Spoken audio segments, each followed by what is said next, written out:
ಇನ್ನು ಇವತ್ತು ಜಗದೀಶ್ ಶೆಟ್ಟರ್ ಅವರ ನಿವಾಸಕ್ಕೆ ಸಿಎಂ ಸಿದ್ದರಾಮಯ್ಯ ಭೇಟಿ ಕೊಟ್ಟಿದ್ದರು. ಶೆಟ್ಟರ್ ಅವರ ಹುಟ್ಟುಹಬ್ಬದ ದಿನವೇ ಸಿದ್ದರಾಮಯ್ಯನವರ ಈ ಭೇಟಿ ಹಲವು ರಾಜಕೀಯ ಚರ್ಚೆಗೂ ಕೂಡ ಗ್ರಾಸವಾಗ್ತಾ ಇದೆ. ಸಿಎಂ ಭೇಟಿ ಹಿಂದೆ 4 ರಾಜಕೀಯ ಲೆಕ್ಕಾಚಾರಗಳಿದೆ ಅಂತಾನೆ ವಿಶ್ಲೇಷಿಸಲಾಗ್ತಾ ಇದೆ. ಅದೇನೇನೋ ಅನ್ನೋ ಇನ್ಸೈಡ್ ಮಾಹಿತಿ ಇಲ್ಲಿದೆ ನೋಡಿ.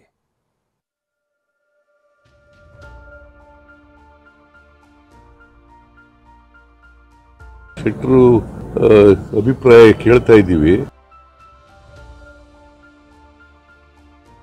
ಶೆಟ್ಟರು ಕೂಡ ಒಬ್ಬರು ಆಸ್ಪಿರೆಂಟ್ ಅಂತ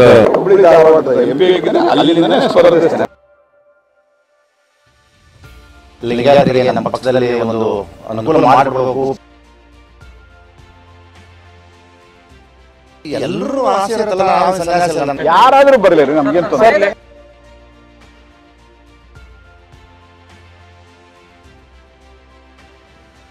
ಲೋಕಸಭೆ ಅಖಾಡ ರಂಗೇರ್ತಿದೆ.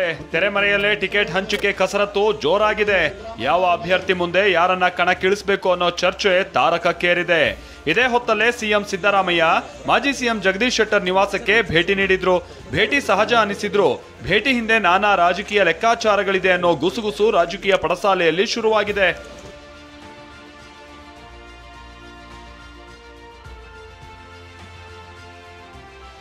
ಶೆಟ್ಟರ್ ನಿವಾಸಕ್ಕೆ ಸಿಎಂ ಭೇಟಿ, ರಾಜಕೀಯ ಲೆಕ್ಕಾಚಾರ ಜೋರು.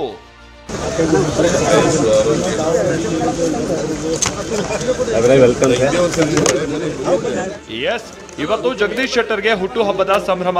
ಶೆಟ್ಟರ್ ಅವರಿಗೆ ಶುಭಾಶಯ ತಿಳಿಸೋದಕ್ಕೆ ಹುಬ್ಬಳ್ಳಿಯ ಮಧುರಾ ಎಸ್ಟೇಟ್ ನಲ್ಲಿರುವಂತಹ ಜಗದೀಶ್ ಶೆಟ್ಟರ್ ನಿವಾಸಕ್ಕೆ ಸಿಎಂ ಆಗಮಿಸಿದ್ರು.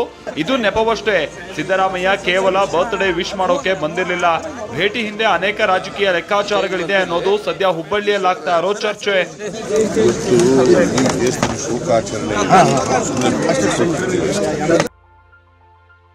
ಹೌದು, ಮುಂಬರುವ ಲೋಕಸಭೆಗೂ ಲಿಂಗಾಯತ ಅಸ್ತ್ರ ಬಳಸೋದಕ್ಕೆ ಕಾಂಗ್ರೆಸ್ ಪ್ಲಾನ್ ಮಾಡಿದೆ ಎನ್ನಲಾಗ್ತಿದೆ. ಹೀಗಾಗಿ ಶೆಟ್ಟರ್ ಅನ್ನ ಮುಂದಿಟ್ಕೊಂಡು ಲಿಂಗಾಯತ ಮತ ಸೆಳೆಯೋದಕ್ಕೆ ಕೈ ನಾಯಕರು ತಂತ್ರ ರೂಪಿಸಿದ್ದಾರೆ. ಜೊತೆಗೆ ಶೆಟ್ಟರ್ ಅವರನ್ನ ವಾಪಸ್ ಪಕ್ಷಕ್ಕೆ ಸೇರಿಸಿಕೊಳ್ಳೋಕೆ ಬಿಜೆಪಿ ತೆರೆಮರೆಯಲ್ಲೇ ಕಸರತ್ತು ನಡೆಸ್ತಾ ಇದೆ. ಹೀಗಾಗಿ ಶೆಟ್ಟರ್ ಮನೆಗೆ ಭೇಟಿ ನೀಡೋ ಮೂಲಕ ಸಿಎಂ ಸಿದ್ದರಾಮಯ್ಯ ಬಿಜೆಪಿಗೆ ಸಂದೇಶ ರವಾನಿಸಿದ್ದಾರೆ.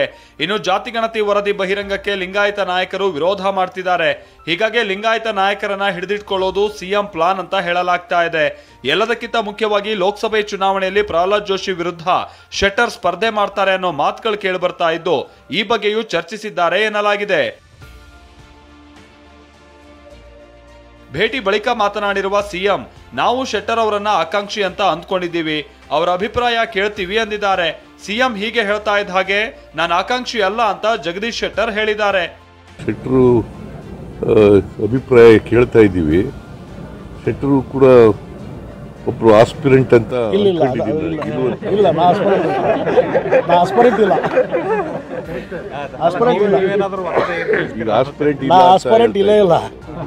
ನೀವೇ ಕ್ರಿಯೇಟ್ ಮಾಡಿದ್ರಿ.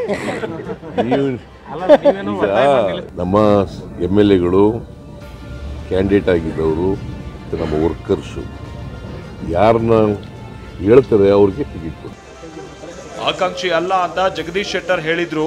ಹುಬ್ಬಳ್ಳಿ ಕಾರ್ಯಕರ್ತರ ಅಭಿಪ್ರಾಯ ಕೇಳೋದಾಗಿ ಸಿಎಂ ಸಿದ್ದರಾಮಯ್ಯ ಹೇಳಿದ್ದಾರೆ. ಇನ್ನೂ ಇಂಟ್ರೆಸ್ಟಿಂಗ್ ಅಂದ್ರೆ, ಇವತ್ತು ಸಿದ್ದರಾಮಯ್ಯನವರ ಎಡಬಲದಲ್ಲಿ ಶೆಟ್ಟರ್ ಸಹೋದರರು ಕುಳಿತು 45 ನಿಮಿಷ ಚರ್ಚೆ ನಡೆಸಿದ್ದಾರೆ.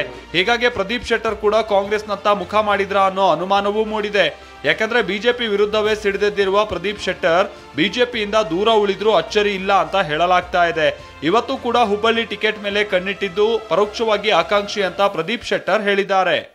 ಇವ್ರ ಮೇಲೆ ನಮ್ಮ ಪಕ್ಷದವರು ಪ್ರಿಫರೆನ್ಸ್ ಕೊಡಬೇಕು, ನಮಗೆಲ್ಲ ಅವಕಾಶ ಕೊಡಬೇಕು. ಒಂದು ಬಲಾಢ್ಯವಾದಂಥ ನಮ್ಮದು ಜಾತಿ ಇದೆ. ಹೀಗಾಗಿ ನಾನು ನಮ್ಮ ಜಾತಿಗೆ ಪ್ರಿಫರೆನ್ಸನ್ನು ನಮ್ಮ ಭಾರತೀಯ ಜನತಾ ಪಾರ್ಟಿಯವರು ಕೊಡಬೇಕಂತ ನಾನು ಈಗಾದರೂ ಆಗ್ರಹಿಸ್ತೇನೆ.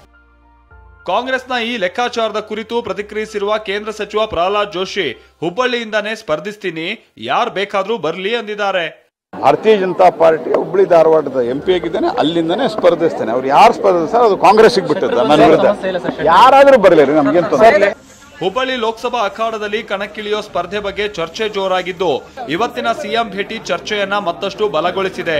ನಾನು ಆಕಾಂಕ್ಷಿ ಅಲ್ಲ ಅಂತ ಹೇಳುತ್ತಲೇ ತಮ್ಮನ ಮೂಲಕ ಶೆಟ್ಟರ್ ಲಿಂಗಾಯತ ದಾಳ ಉರುಳಿಸ್ತಾ ಇದ್ದಾರೆ. ಒಂದು ಕಾಲದಲ್ಲಿ ಜೋಡೆತ್ತುಗಳಂತೆ ಇದ್ದ ಜೋಶಿ ಶೆಟ್ಟರ್ ಲೋಕಸಭೆಯಲ್ಲಿ ಎದುರಾಳಿ ಆಗ್ತಾರಾ ಅನ್ನೋದನ್ನ ಕಾದು ನೋಡಬೇಕಿದೆ. ಶಿವಕುಮಾರ್ ಪತ್ತಾರ್, TV9 ಹುಬ್ಬಳ್ಳಿ.